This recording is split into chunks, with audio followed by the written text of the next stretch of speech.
Alrighty. Ba-bum. Here we go. Okay. Why is OBS back? Who knows? All right.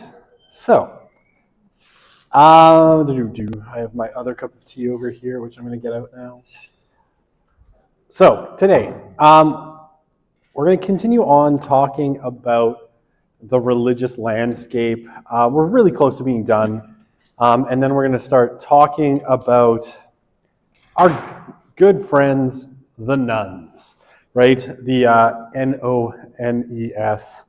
So we're going to describe them a little bit and get into more depth of what really are the nuns, because they are a truly beautiful and confusing group of people whose beliefs are also, quite interesting at the end of the day.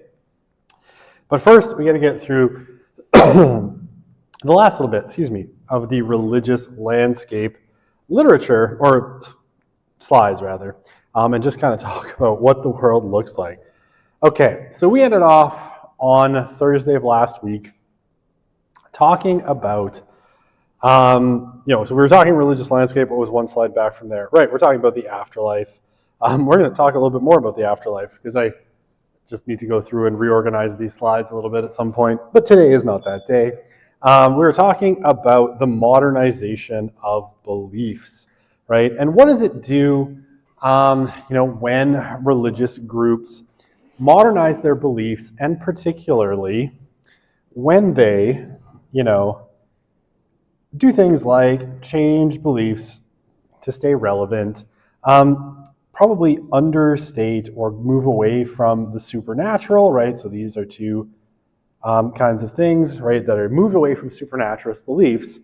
Like, what does that do? And the consensus from this one Canadian study, at least, although I think, again, this is pretty consistent in the literature, is that as you move away from those more supernaturalist beliefs, the appeal of your religious group declines, right? And so we see, right, our declining churches, they are considerably older, and this is just in mainline Protestantism, right? They're considerably older than the growing churches, which still aren't exactly spring chickens, but, there you go. The growing churches are much more supernaturalist in their orientations than the shrinking ones, right? So again, if you want to, sort of think about it, right, there's definitely a theory of secularization that fits this information better than others. And that would be your self-limiting model, right? Self-limiting secularization, right, would tend to look at this and look at something like the arguments made in Stark and Fink's The Churching of America and be like, yeah, that completely makes sense, right? As religions get more worldly and more accommodated to their surroundings, they lose their supernatural elements, which, again, put it in very Starkian terms, what do people want out of religion? Well, they want religion, right? They want that connection to superhuman powers. When you get rid of that, those religions start to decline, right? So this has, and then, those that emphasize it more are going to grow. So this has a sort of, supporting evidence for something like self-limiting secularization at the end of the day. Okay. So let's look at some other stuff. All right, so we're going to talk to the nuns, like I said, in a few minutes here, likely. If I don't get bogged down in charts and coloring on my slides and all that fun stuff. Here's a sort of contrary opinion when it comes to a lot of the religious landscape stuff, right? And this comes from, a guy named Glenn Stanton. I have this book in my office. I like the color. I don't know, the cover does it for me, the bright red, white, and black lettering. Really like it. And what does Stanton argue? So he suggests that a lot of the discourses about the decline of Christianity right, the decline of religion in general in America are largely kind of exaggerated. And this is something that's worth thinking about when we talk about the growth of the nuns, right? And we saw that chart earlier where we have that kind of very linear, straight up, well, not straight up, very steep growth of the nuns, from 1972 until today. And what Stanton says is, okay, let's just calm down. In particular, what he says is that the nuns, again, this will be relevant in a little bit, are not a particularly new category or even one that has been growing all that much. And what he says is the nuns, right, or nothing in particular, are what we probably would have in the past called marginal Christians, right? These would have been our very, very marginal kind of religious people who used to maintain a religious identity and a pretty, they would have maintained a religious identity of some kind, but they were probably, people who would have said that they seldom attend religious services, right? These were not your weekly attenders. These were people who, Rod Dreher, who's an American kind of social commentator. And he's written a couple of really interesting books, one called The Benedict Option, and then he had like his little spiritual biography called How Dante Can Save Your Life. Both really, really interesting books, and he's a really, really strange and really interesting thinker in the sense that he always sees things from a slightly sideways angle. I just remember him, especially during like the early days when COVID was going through like Italy. He was so alert to it, and he was like, oh, something's about to happen. Something really bad's about to happen. And I was like, nah, Rod, you're just being crazy, Rod. And he was like 100% right. So he sees things often before other people see things. But in his kind of spiritual biography, one of the things he wrote was that his family, right, the Drehers in rural Louisiana, had always been Methodists. Did they ever attend Methodist church? Occasionally, right? But it wasn't a very strong identity. So that when he eventually converted to Catholicism and then later to Eastern Orthodoxy, it was a big deal because it was like a betrayal of the family heritage of Methodism. And this is kind of what Stanton means, right? Is a lot of people used to have this really marginal religious identity, right? You might have said you're a Methodist or an Anglican or Catholic. You never attended, right? You didn't go very often. You didn't participate in religious life, but you still had that religious identity. But in a lot of ways, if you kind of looked at people's actual beliefs, they wouldn't have been all that much different than the nuns, right? They would actually look pretty similar, right? Very eclectic beliefs, not very informed by, say, theology or tradition or any of those things, just kind of there, right? And what he says is like, yeah, these people have always been around. We've always had, hi Grammarly, thanks for popping up. Now go away, thank you. Right, we've always had these kinds of people within religious communities. We just used to call them like, marginal Catholics or Easter and Christmas Protestants, right? Nothing new there. And what he thinks is basically, with a lot of the social pressure of kind of cultural religiosity being removed, right, in the latter half of the 20th and beginning of the 21st century, right? Now people no longer feel like they really have to identify with a religious identity, whether or not they're religious or not. So what you get is the very religious, basically continuing with that religious identity, and then the marginal have moved into this category of the nuns, right? Yeah, and he thinks these mostly have come, from our main line. And I think, again, if we flash back, just thank your lucky stars I didn't do this by clicking backwards. Right, if we nope, that's not the right chart. Even I'm getting lost in my charts, friends. This one, right? If we look back at this, right, our main line, right, from like here down to like here, right? So the main line decline, and then the nuns grow almost in a not parallel, but they grow basically at almost the same rate as the main line declines. So we definitely see, some virtue to what Stanton is saying. Okay, now, the other thing that he talks about that I think is a big deal is the growth of non-denominational evangelical Christianity, right? And again, if you think back to some of those charts that I showed you earlier, and why don't I just find them again? And again, I won't flash back, and I'll show you some other charts in a sec. Where are my pie charts? There they are, right? That's this category of just Christian in a lot of cases, right?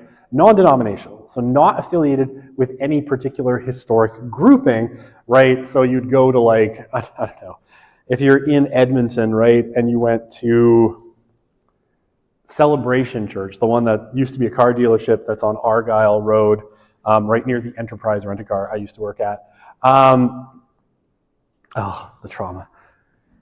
Anyway, let's not relive that. Right, they're not really part of a denomination. They're just independent. They just sit there, they run their own business, right? They're not affiliated with anybody else, right? That's just kind of just Christian. Okay, and that's what Stanton is talking about. Everything connects, and this is the problem with my brain, right? So non-denominational Christianity, he says, is still experiencing strong growth. And new churches are popping up all over the place. And often, right, this is in ways that you don't expect. He claims, in America anyway, architecture firms that specialize in building churches have seen a major boom in building these new non-denominational churches. But even, right, if you drove around Edmonton, right, and I bump into these all the time, and because this is who I am, I notice these things, right? You pass a strip mall, and in that strip mall, there is a church, right? They've got one of the bays in a strip mall kind of set up as a church. I know there's one right by where I live. It's a Nigerian Pentecostal church. It's right by a Korean grocery store. It's right in the next bay next to a Korean grocery store. So you have the Korean grocery store and you have the Nigerian, I think, Church of Christ the Redeemer, right? Church right there. And yeah, there are churches that spring up all the time and often in places you kind of don't expect, right? Not necessarily buildings, but, strip malls, right? So all sorts of things. Now, why do we think the nuns are growing so much? Well, it's just that the mainline churches are undergoing this complete collapse, right? And again, this is very similar to what Stark and Fink described in the Churching of America, right? That even going back all the way to 1776 and through the 18th and 19th century, the established mainline churches of that time went through this long and pronounced decline that ended with the Baptists and Methodists being the largest Protestant denominations in the United States. And here, right, essentially the claim that Stanton is making, though he doesn't link it to Stark and Fink, which I wish he would, but I think it's the same process, right? The mainline collapse is leading to this new sort of relatively vital form of Christianity. So again, we've got probably a self-limiting argument going on here, right? The collapse of the mainline is leading to the not resurgence, but the appearance of these non-denominational churches, which are maybe the next form of Christianity. Okay. So this group, right, is sometimes referred to as the nons, right? The nons, right, for non-denominational. Okay, so when it comes to our nons, right, and here, I've got my mini charts, and I still can't ever figure out how to zoom in on these, but that's okay. I've got too many charts here, but whatever. Let's just have a quick look at it. Right, so the decline, here our top one, again from Ryan Burge, and this is using info from the GSS, right, 1972 to 2023. And what we see, right, the main line used to be kind of around 30% of the American population, that identified as mainline, and we had somewhere, sub 5% that identified as non-denominational. And what we've seen, right, is a steady decline of the main line and a steady growth, though not as steep, of the nons, right, the non-denominational, to the point where, in our last couple waves of the GSS, non-denominational has actually surpassed mainline as a percentage of the population, right? Okay. And we see this, right? So the rise of our non-denominational churches, again, more data from the GSS and Ryan Burge. What we've seen is, so as a proportion of Protestants, right, the non-denominationals went from sub 5% of all Protestants in America to 35%, right? And from, like 2% of all Americans to about 14% by 2023, right? So the nons have grown pretty significantly, right? And again, if we look at our kind of breakdown here, trends in Protestant denominational families, this is from, that's the Religious Landscape Survey, that's Pew. You can tell by how they've set it up, right? Our non-denominationals are kind of the only ones outside of non-specific Protestant, right? So non-denominational and non-specific Protestant, which I would argue are probably the same thing, just people reading that question a little bit differently. Non-denominationals were the only one who saw growth from 2007 to 2023-24, right? They've basically been growing pretty steadily, whereas all of our other ones, right, we're seeing declines pretty much across the board, right? Certainly from their starting points, right, they're all declining over time. So the non-denominationals are growing pretty quickly. And here, this is always a fun one. I like this stuff. And this is GSS data as well. Cool. Yeah, I forgot that GSS asked that question. This is asking, basically, you'll ask your current denomination or your current religious identity, and then it'll ask you in which one were you raised. So of those identifying as non-denominational, right, a pretty steady percent of them, right, in the 60% range, were raised as evangelicals, which tracks, because really non-denominational churches are evangelical in nature. In the 1970s, right, we see that the main line, and in the 1990s, the main line was contributing huge numbers to non-denominational churches. That tapers off in the 2000s and 2010s, which makes sense because the main line has been collapsing for a long time. So there's just not that many people to move from mainline to non-denominational. But we do see, right, lots of Catholics, right? Fewer in the 1970s, but as we go forward, an increasing number of non-denominational Christians were raised as Roman Catholics. And a kind of steady percentage, right? 6-7% since the 90s have been raised with no religion, and like 5% as something else, right? So, still mostly evangelicals, which again tracks because you can move from, evangelical church to non-denominational pretty easily. There's not a lot of difference there. Used to be a lot of main lines contributing and an increasing number of Roman Catholics moving into the nons. Okay.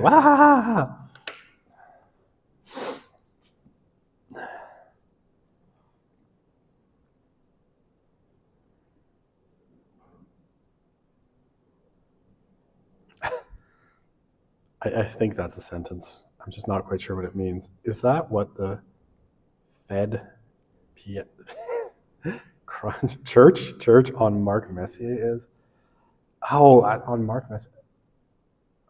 I don't know, actually. Mark Messier is up in the north. I don't get up to the north that often, to be honest. I live in South Edmonton. I don't visit the distant land of North Edmontonburg very often. I actually go to Calgary more than I go to like St. Albert, which is probably stupid, but there you go.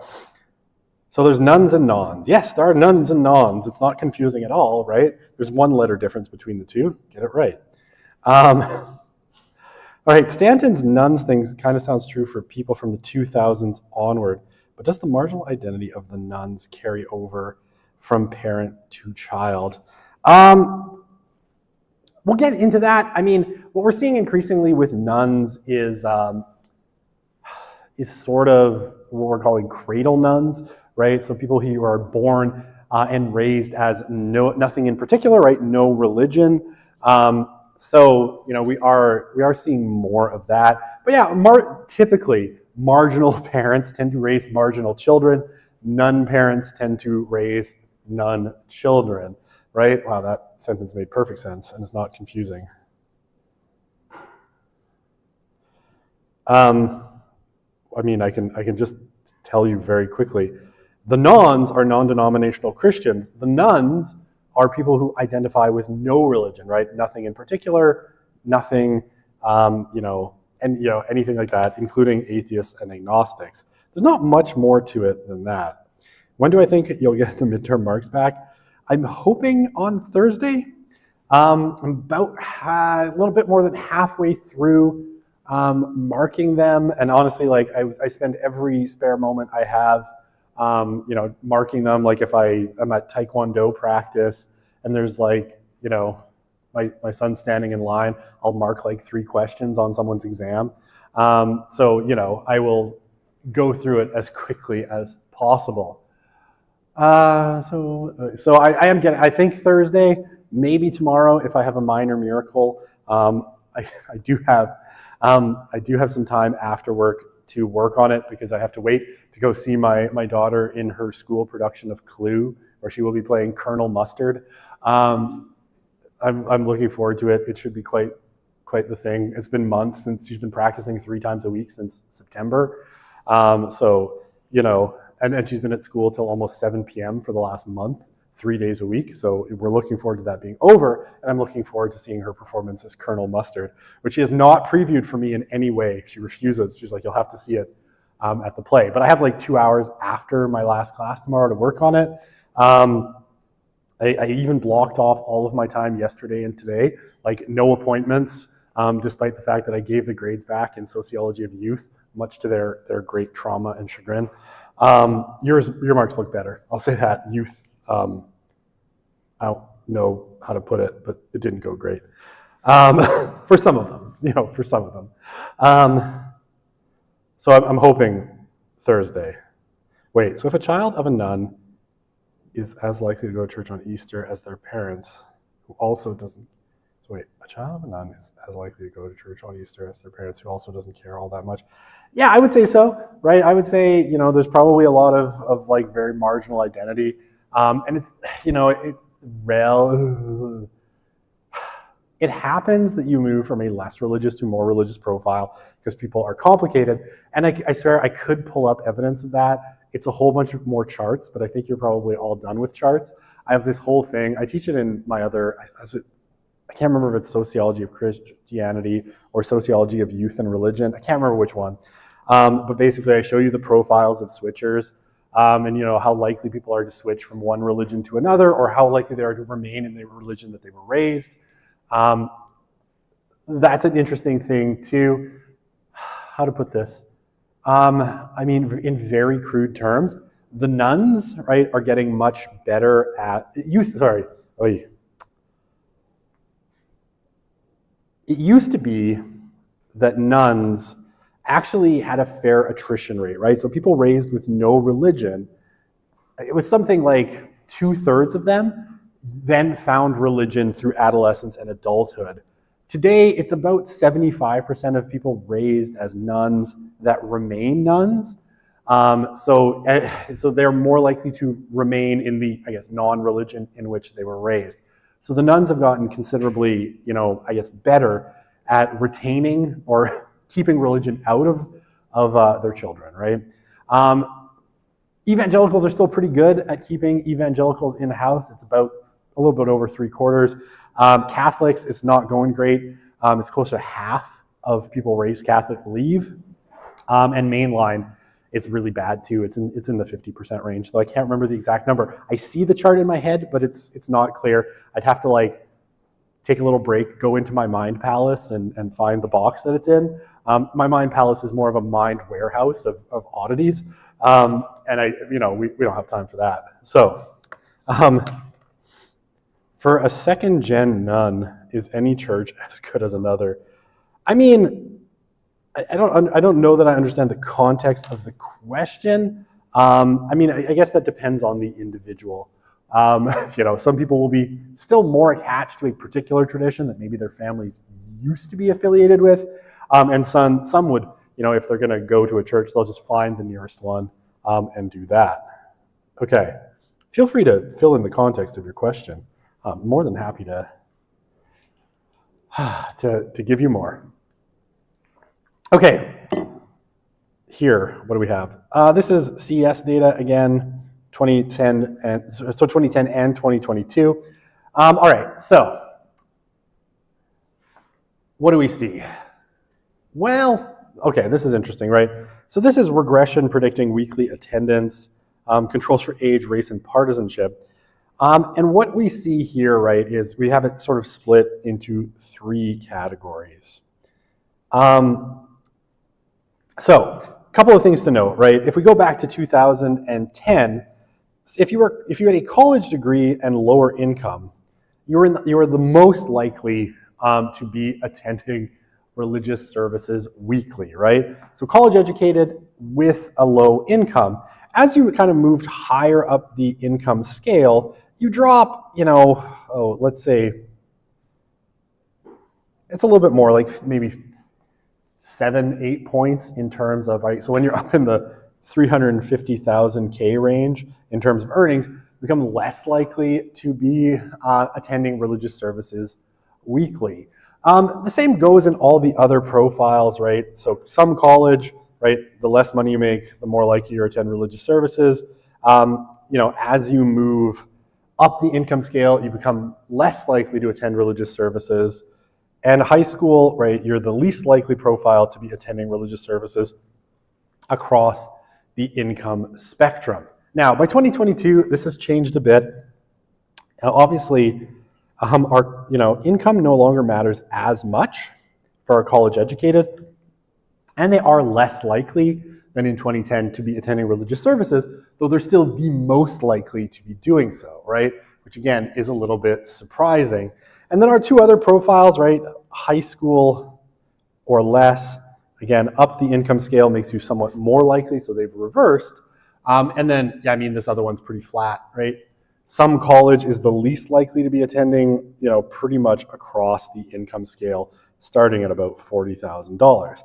So, if college educated, still the most likely to be attending religious services in the United States, although less so, but income now seems to affect it less than it did, 16 years ago. Okay.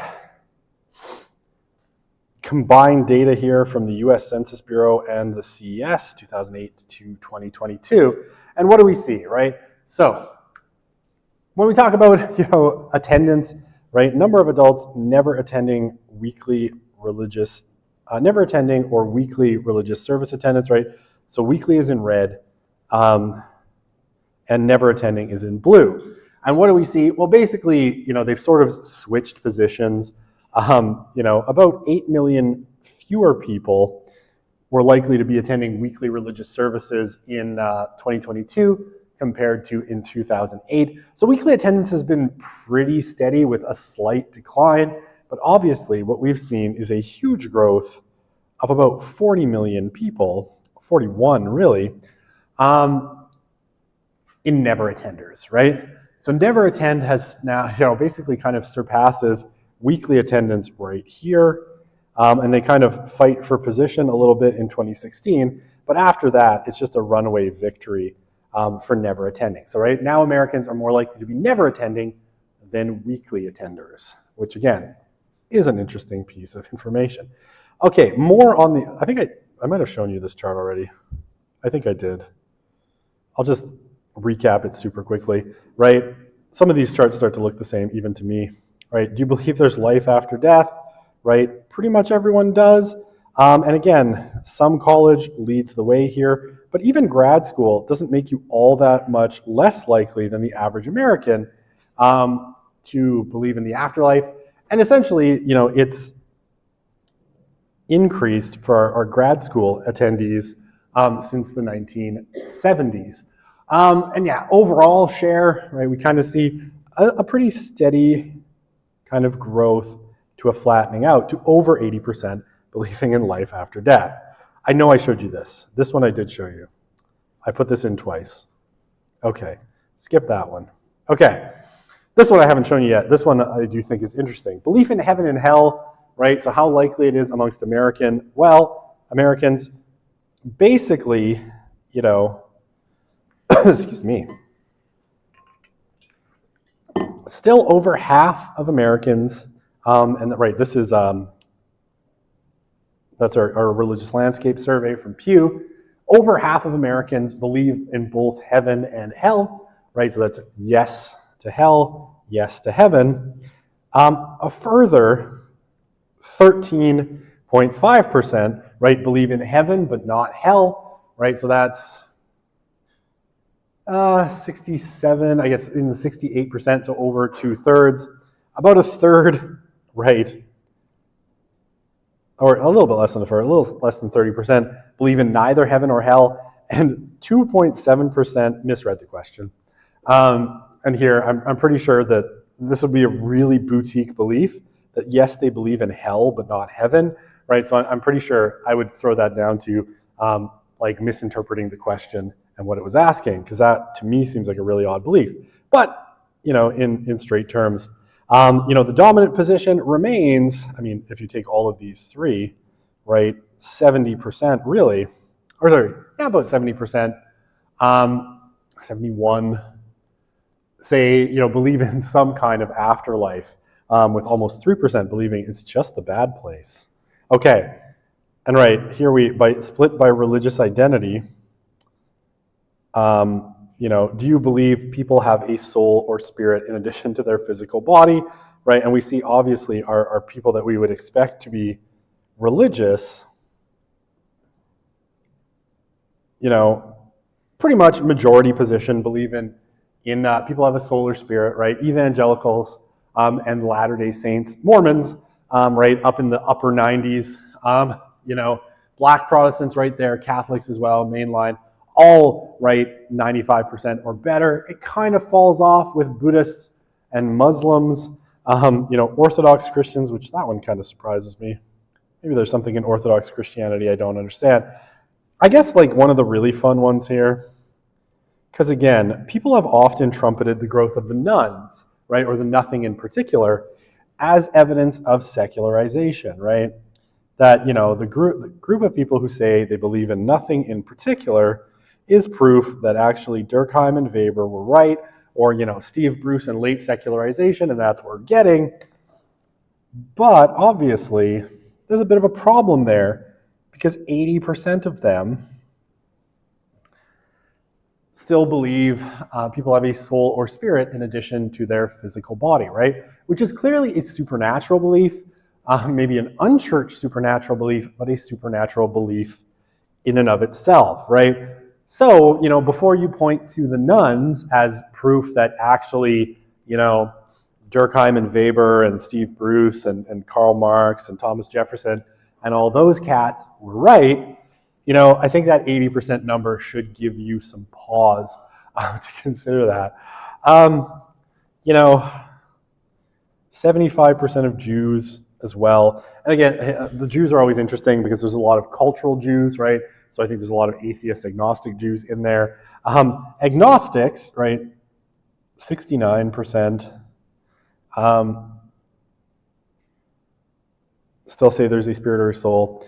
And this one, I always laugh. I'm sorry, I have to laugh at this one. This one makes me giggle, like, really. You know, that's atheists, a third of whom, according to the Pew surveys, say that they believe, you know, that people have a soul or spirit in addition to their their physical body, right? Now, we would tend to think, on the whole, that atheists should be metaphysical naturalists, right? In suggesting that, you know, there's nothing other than the physical body at the end of the day. But a third of them, right, so not a majority, but a pretty strong plurality, think that people have a soul. So then, you know, when they say, well, I'm an atheist, I want to go all Inigo Montoya and say, you keep using that word. I do not think that word means what you think it means, right? Because I'm like, this doesn't make sense. And again, just to, if I haven't driven home the point enough, that's supposed to be an arrow. It's gotten away from me.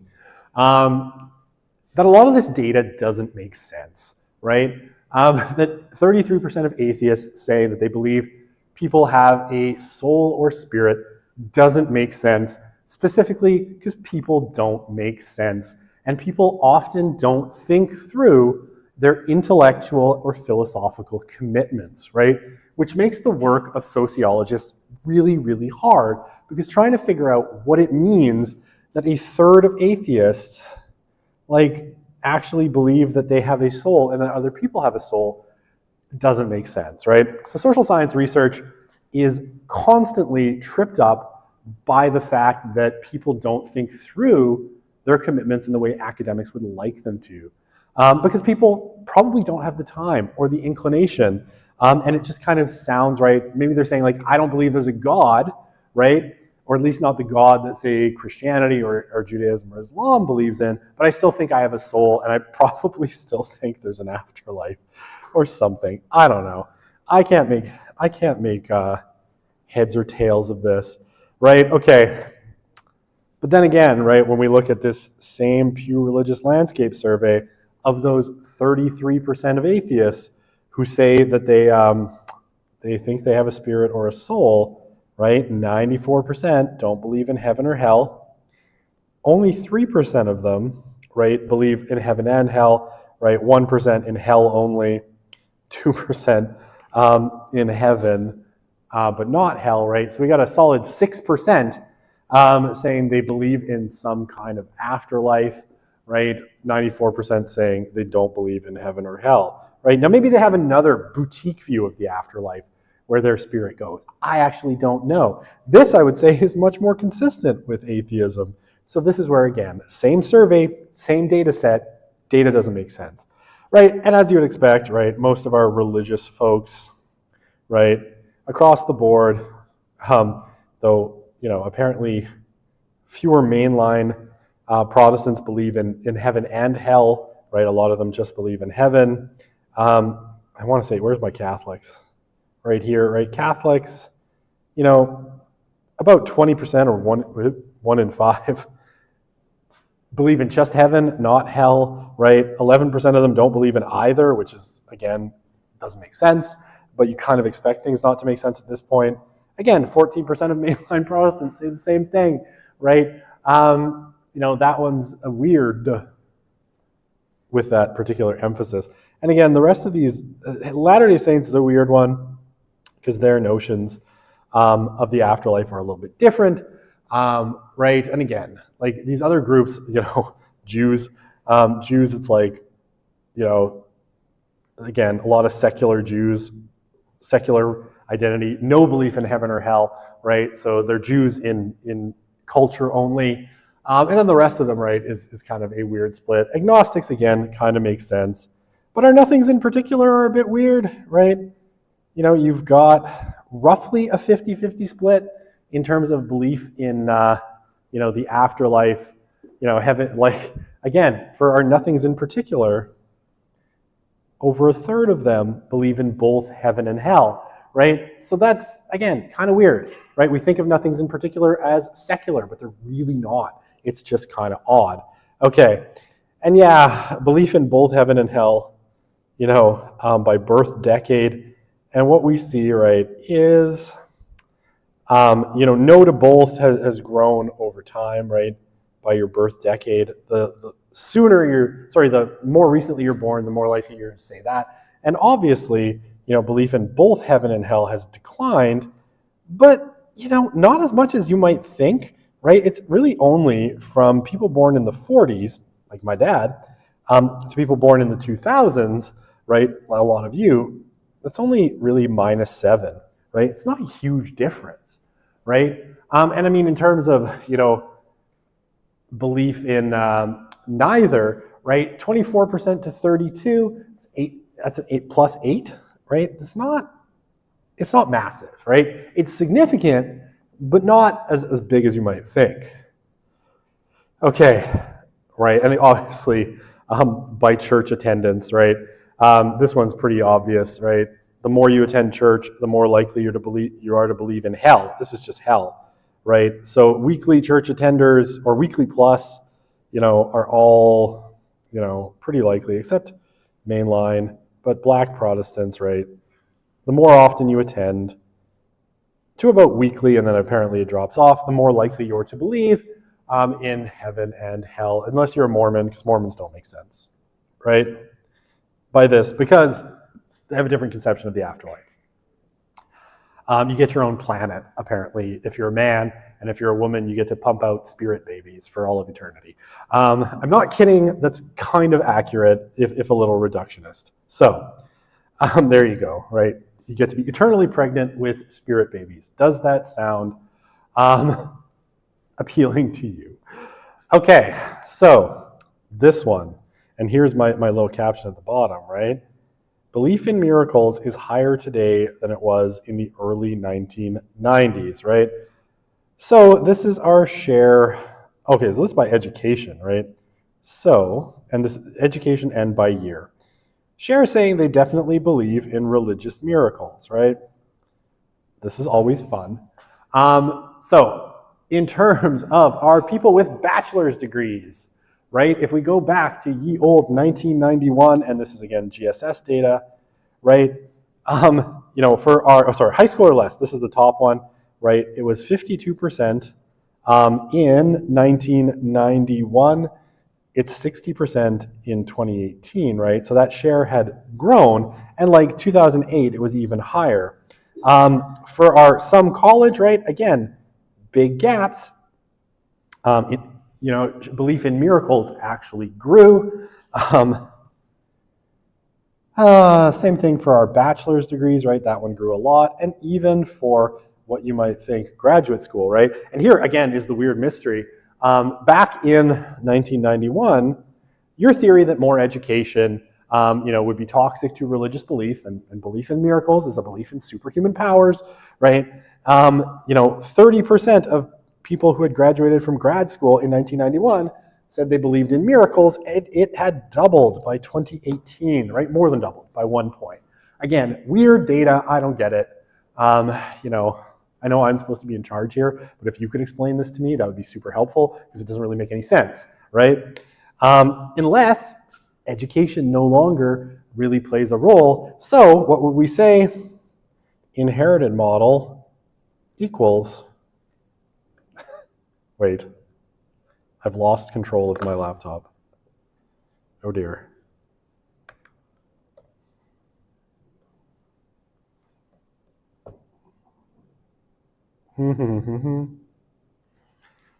I'm sorry, my laptop just froze. One moment, please. Or, Erica's not here to say that this is a sign from above, that we should all just quit.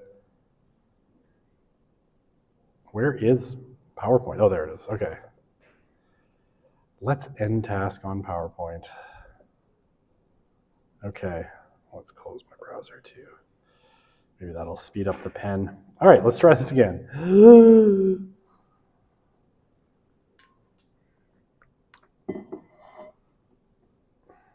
Sometimes PowerPoint does that.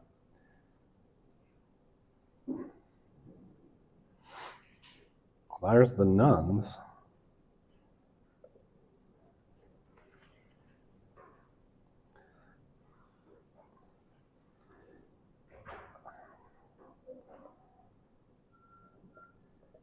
Where was I? I don't remember. No, I do. I just have to find it. Okay. There we are. Okay. And slideshow from current slide. There we go. Okay. Right. We look at our proportions, right? Again, fun data from the GSS. Go back to 1991, right? And you look at the definitely number, right? Definitely believe in miracles had gone up considerably by 2018, right? And again, it kind of was even higher in 2008. And then probably, right, has stayed about the same. These other two categories are where the losses have come from. Okay. And I mean, again, by religious traditions, like what do you see? Definitely believe in miracles, right? No surprise. It's our evangelicals and our Black Protestants that are most likely to say it. But even here, right, the share of evangelicals that definitely believe in miracles has grown considerably. So has mainline, right? So even the mainline, in its decline, they're more likely now, or in 2018, to say that they believe in miracles. And again, no religion, always coming in with some weird numbers. About 1 in 5, pretty consistently, believe, definitely, not just believe in miracles. It's not like probably, it's like definitely 1 in 5. Still say that, right? And our Catholics are still higher, but it's only about half of Catholics who say that they definitely believe in miracles. So, if I were a Catholic leader, I would be worried about that. Why? That can't be true. Why is my web browser blocked by... Okay. Oh, I know what happens. I can fix that really quickly. I would just have to... How much time do I have? Basically, what happened, why it crashed, Slido crashed, and it just needs to be repaired. Okay, well, let's keep going. I'll do that in a sec. All right, and we'll just build up your questions at a chaotic pace until then. Maybe I could pull my phone out and look at it. Who knows? We'll go with this. Okay, so yeah, that's what's happening. Okay, I don't have antivirus other than Microsoft Defender, so who knows? All right, so a quiet revival. So this is data out of England, right? And this is a really, I throw this in, and I'm going to call this the weird stuff, right? Because it's all weird, but this is particularly interesting. So this is stuff this came out in 2025, right? And this came out from a study that was run through YouGov, right? Which is a pretty reputable poller, and it was commissioned by the British Bible Society. Okay. I turned on subtitles. All right, let's turn those off. Okay. All sorts of buttons you can mash on. So, commissioned by the British Bible Society. And what's interesting here is that what they claim, right, and they did kind of 2 waves of this survey, right? One in 2018 and one in 2024. And the question was, right, and I like their question, this is a good question. Apart from weddings, baptisms, and christenings and funerals, how often, if at all, did you go to a church service in the last year, right? Okay, so, so what do we have here? Percentage of age group population describing themselves as Christian and go to church at least once a month. And here's the one that, kind of, I guess, surprised people, is these 2 categories, right? Although, we saw rises in a lot of these categories. Obviously the average went up, right? From 8% to 12%, right? That's a 4-point gain. But what really shocked people in this particular study was 2 things, obviously. Your 18 to 24s went from 4% to 16%, right? So obviously quadrupled-ish. And even your 25 to 34, right? So your 2 youngest parts of the cohort, the ones that are containing most of Gen Z, right? A little bit of millennials in that tail end sample, or in the 25 to 34, big jumps, right? Again, a 9-point jump here. So, and then, even a little bit older, you got a 3-point jump. In the 45 to 54, you have a decline, right? Again, kind of like I was talking about earlier, you tend to see declines as people have gone through church with their kids, and their kids are now off to adult life, and they will often kind of decline in religiosity a little bit. So we see that in this category. And then a 5-point surge in our oldest part of the cohort. Okay, so interesting stuff, right? A 6-year gap, but a huge jump in youth attendance at Christian religious services in the UK. And here, right, if we look at our male, here we see an interesting split as well. And this kind of sits in with that data that I showed you earlier, where we had males slightly more likely in that younger end of the cohort to be attending religious services, right? And less likely to be non-attenders. Well, here we see the same thing. In our 18 to 24 cohort, according to this study, right, 21% of males said they were, Christian, they identified as Christian and were attending religious services at least once a month, right? Same thing, still a pretty significant gap in that 25 to 34-year-old cohort. Even in 35 to 44, right, men more religious than women, and only, right, once you get to these older cohorts, or actually just this one, 45 to 54, men were attending less by 1%, right? Same thing here, right? Men are slightly more, and then in the 65 plus category, they're dead even. So, really interesting information. And again, this youngest part of the cohort is what's sort of stirring a lot of interest. So, obviously, they did good PR on this. This got a lot of play in the British press, and a lot of pushback from sociologists for a lot of reasons. But the report was titled "A Quiet Revival," right?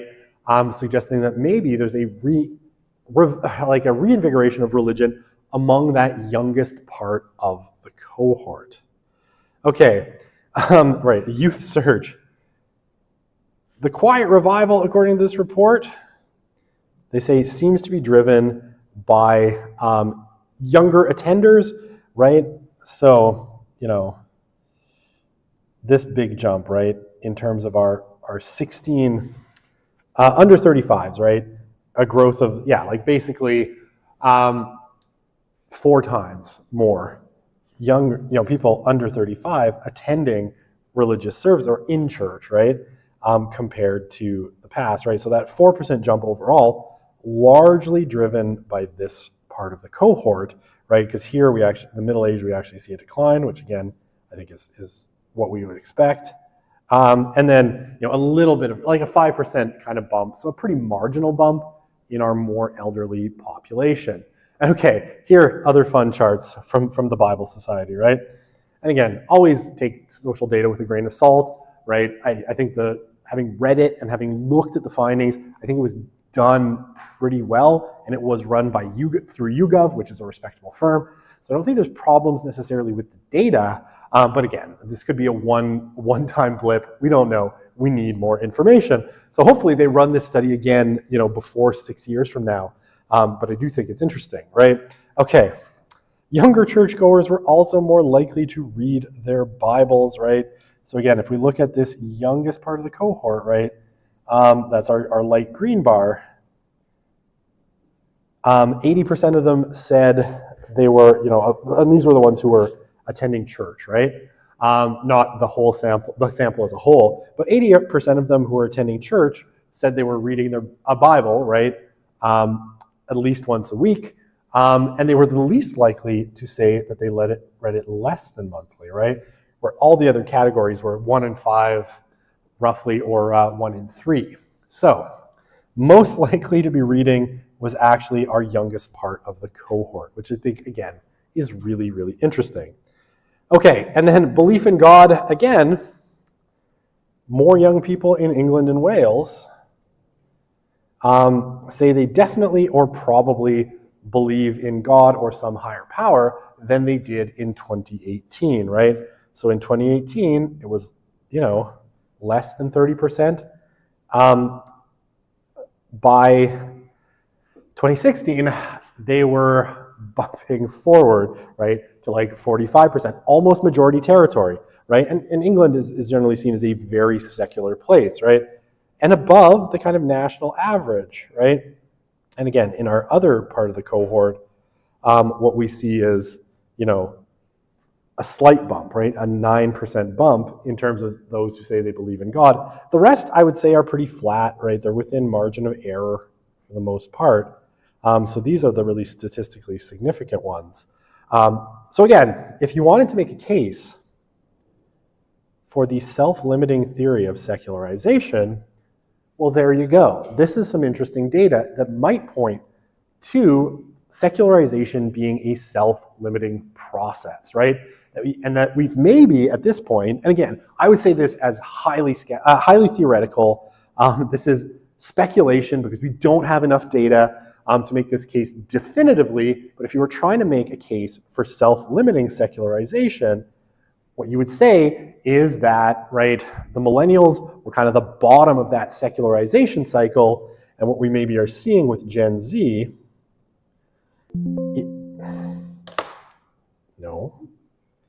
is I get too excited and I break everything. That's what we see. This is my last slide here. So, right, right, maybe Gen Z is the beginning of that wave. We hit the bottom and that wave is kind of cresting again. So, right, if you wanted to make a case for self-limiting secularization, I think this would be a good place to start. Okay, that is it for that. But I am going to take half a second to fix Slido, if I can. Right, start menu. Let's go find Slido. Oh, we need, where am I going? Is it in here? Yes, okay. I need to hit uninstall. You can all see the depths of how Windows works. And then I promise we'll start on the next topic. Modify. I need to repair you. There we go. All right, you're free of the wall of many charts. You've made it, kind of. Oh, I guess I have to close PowerPoint. I guess that makes sense.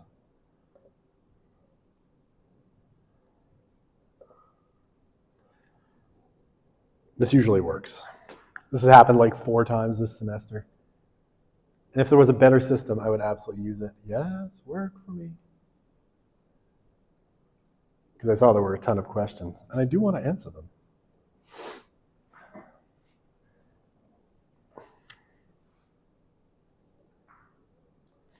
Almost success.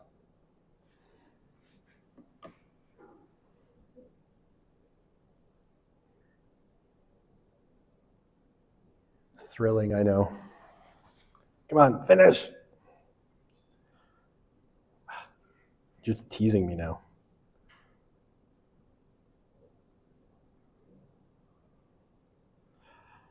Yes, success. No, I just fixed it. It should be fine now.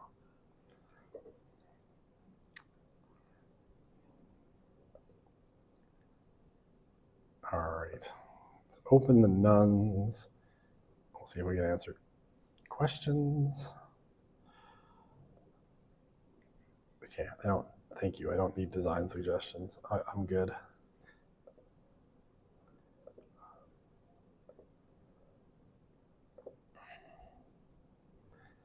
Okay, let's give this a whirl. Haha, success. I know there were questions, I just don't know where they are. Okay. Aha, there we go. I believe in Just Hell 2 if you were forced to be American. Oh, yes.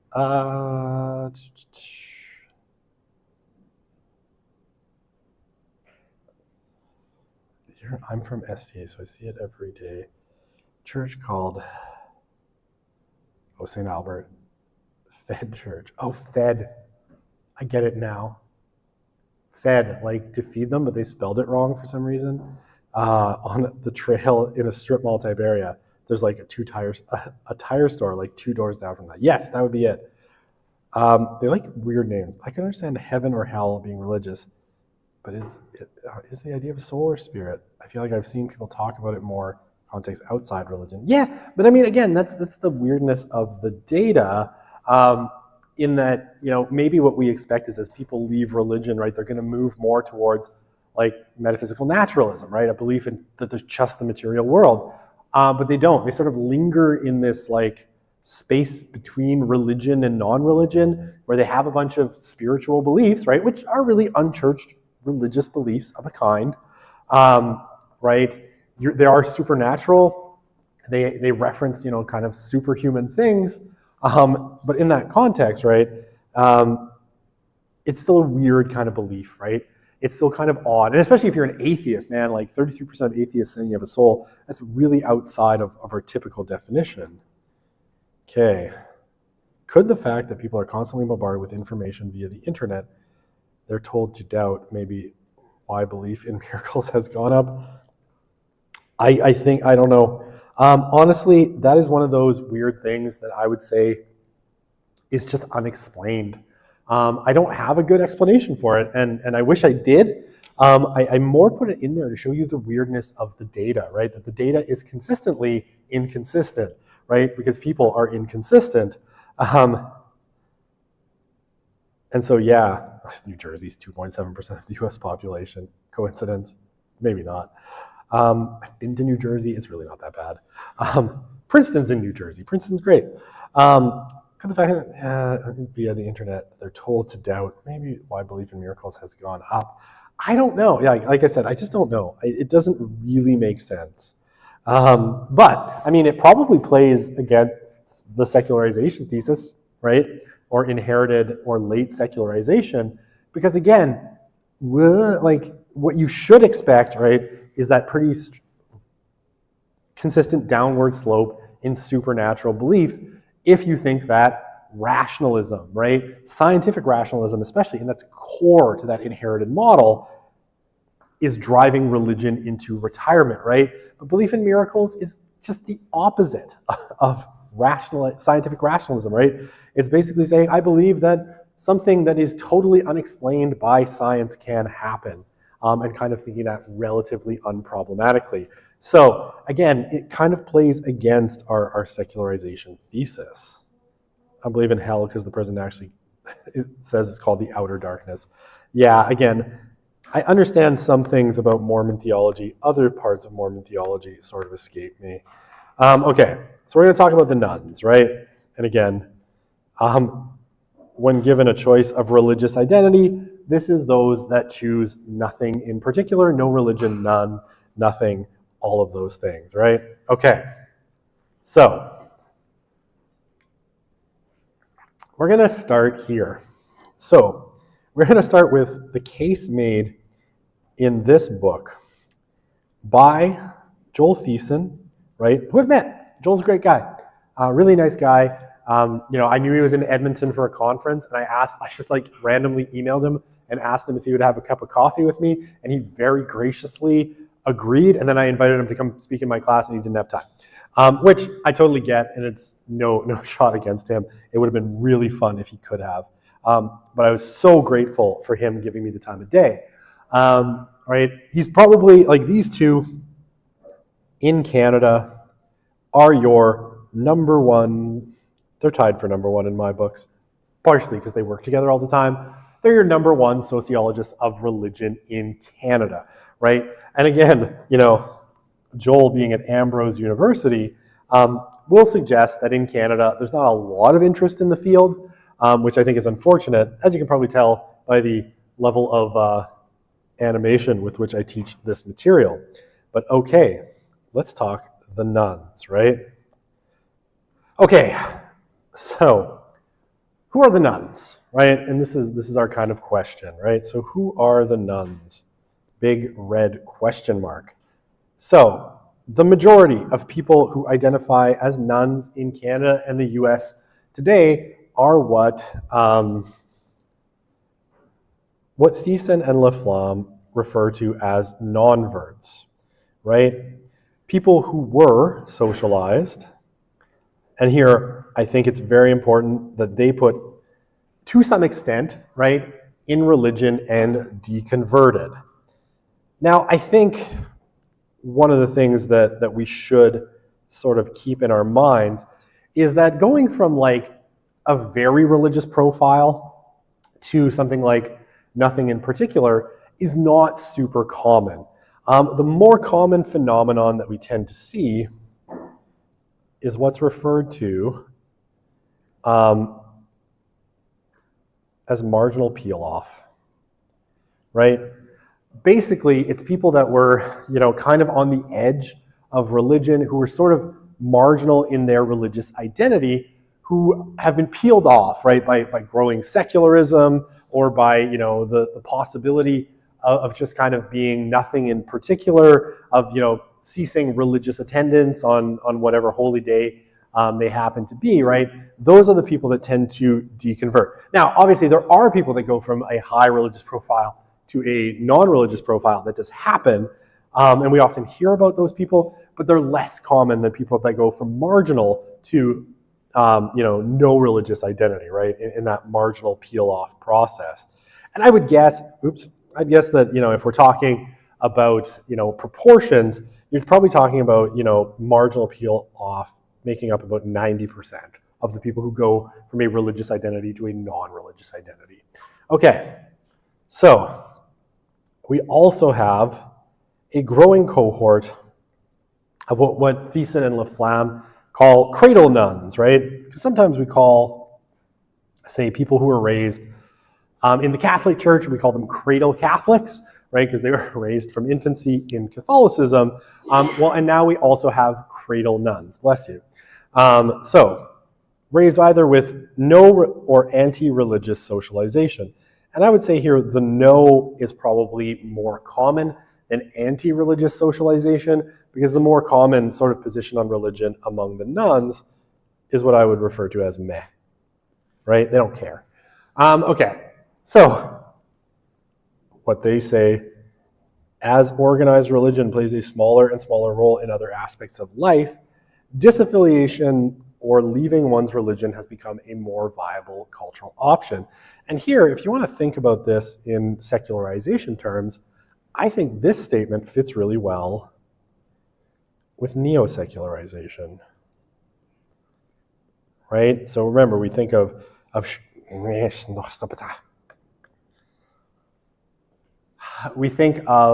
Mark Chavez's kind of thing, right? That secularization is a decline in religious authority, right? And religion, especially in that macro sphere, right?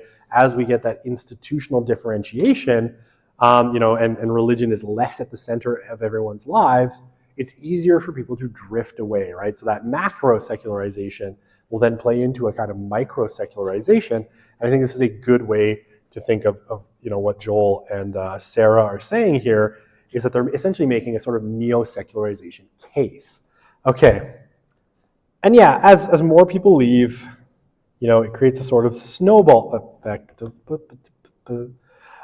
Growing number of nuns leads to a growing acceptance of having no religious affiliation, which makes it easier for people to leave a religious affiliation in general, right?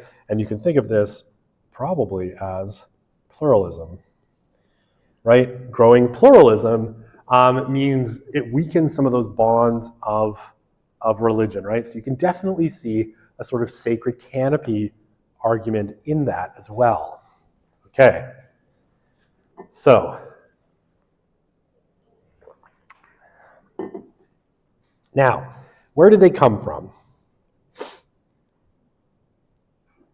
Well, most of our nuns, right, so this is very consistent with the US data. Most of the nuns in the US and Canada have come from liberal mainline Protestant denominations, right? And this really shouldn't be that surprising, because when we talk about, when we looked at, say Canada, right, and you saw, was it the United Church, right? It was, now I can't remember the number, but it was, let's say, I'm going to say about 30% in 1972. I can write dates. 1972, right? And it's dropped to 3% today. I think it was actually higher than 30%, right? I think it might have been 39%, but I can't remember the number off the top of my head, which is why I have slides, right? That's a mainline decline, and that's probably a lot of people moving from mainline Protestant to nothing in particular. Now, this is followed by Catholics and evangelical Protestants, with evangelical Protestants contributing by far the least. Although in America, Black Protestants also are pretty efficient at maintaining their members, not quite as efficient as evangelicals, but okay. And Catholics, it's about like half. Half of people born Catholic will leave by their 30th birthday, right? But yeah, in Canada, those raised Buddhist have also contributed to some extent, especially on the West Coast. And other minority faiths, right? Islam, Sikhism, and Hinduism also do contribute some, but because their shares of the population are so small, it's been really hard to measure, right? So for instance, like, in the GSS data, in a lot of the waves, you maybe had 2 Muslims, right? So not enough to do, out of the 1,500, right? So not enough to do really detailed statistical work on those numbers. And yeah, this really strong presence of evangelicals in the US has meant the process of the growth of the nuns has happened much more slowly than in Canada, right? Evangelicals remain relatively small in Canada, right? If we look, they're growing, right? Our evangelical churches in Canada are growing as a percentage, right? They were the only Christian group that grew, between the 2001 and 2021 censuses, but they're still a relatively small part of the population, whereas in the US, they're relatively large, right? At their height in the 90s, there were about 30% of Americans were evangelicals, and their presence and the fact that they retain their members better has slowed the process of the growth of the nuns considerably, and in Canada, it's been much quicker. Okay. How are we doing for time? 6 minutes. Okay. 6 whole minutes. Okay. Yeah, so in 2008, right, about half, a little bit more than half of US nuns reported their parents had a religious affiliation. About the same proportion said they attended, religious services growing up. And the Canadian numbers are relatively similar, right? Only a slim majority were from very religious homes, right? Okay, so let's see. In Canada, right? Both parents had a religious affiliation. So in the US, right, it was 88% had. Oh, what is this chart? Now I'm sorry, I'm blanking on what this chart is. Both parents had a religious affiliation. No religious affiliation, right? Attended religious services at least once a month. Oh, sorry, I'm reading this stupidly. Of those who are religiously affiliated in the US, right, 88% of them said both parents had a religious affiliation. I can read charts, I just wasn't doing it very well. It was, just over half for the religiously unaffiliated, right? So what does that tell us is largely, what we're seeing in the religiously unaffiliated is that a large number of them had either, so 44% had either one or zero parents that had religious affiliation. In Canada, right, those that are religiously affiliated, it was 94% of them said both their parents were religiously affiliated. And again, a very similar number, so we would think 1 or 0 for 45% of them, their parents had no religious affiliation. Okay. Similar for, religious service attendance, right, for those who are religiously affiliated, very likely, 82% of them said they attended religious services at least once a month when they were 12 years old, right? So beginning of adolescence. And again, it's about half of the nuns, right, said that, right? So really strong percentages of them weren't attending religious services when they were young. And the same in Canada. Numbers exactly the same. Okay, when does it happen? And maybe this will be our last slide. When does it happen? Late adolescence and young adulthood is the critical time for religious disaffiliation. Now, very importantly, what tends to happen, right? And this is what Laflamme and Thiessen, but I think if you look at all the literature, right? If you look at stuff from the National Study of Youth and Religion, the McGrath Institute put a report out on this. Very seldom do people just like have this, what we'll call a punctiliar moment, right? Boom, the moment they decided to leave religion, right? What typically happens is it is a slow drifting away. And pretty commonly, right, they hit 16, 17, 18, their parents stop insisting that they attend religious services if they were before, right? And start to have this narrative of like, you're old enough to make your own choice, right? And so they attend less, and then maybe they move off to go to university or college, and they get busy and they start attending less, and then they, meet a romantic partner, and they, maybe that person's non-religious, so then they start attending even less, and then they, move in with that person, and that's not something that their religious community would have seen as okay, and they become sexually intimate with that person, and on, right? And it's this slow kind of process. That's a line that's slow, by the way. Slow. Of drifting away, not this one moment. So a lot of times it's almost non-intentional. Most from mainline Protestant or liberal Catholic backgrounds experience what Zuckerman calls mild disaffiliation. And this is like, they didn't care about religion that much to begin with, so as they start to move away from it, they disaffiliate more and more, but it doesn't cause them much psychological distress, right? It's just like, I guess we're done with this now. I used to be religious, and now I'm not. Formerly evangelical and conservative Catholic nuns undergo a much more transformative and traumatic disaffiliation, and theirs is much more likely, that's a lightning bolt, to be like a sharp moment in time. All right, I'm out of time. I used every moment. No questions. All right, we'll come back Thursday. We'll keep talking about the nuns. It'll be great.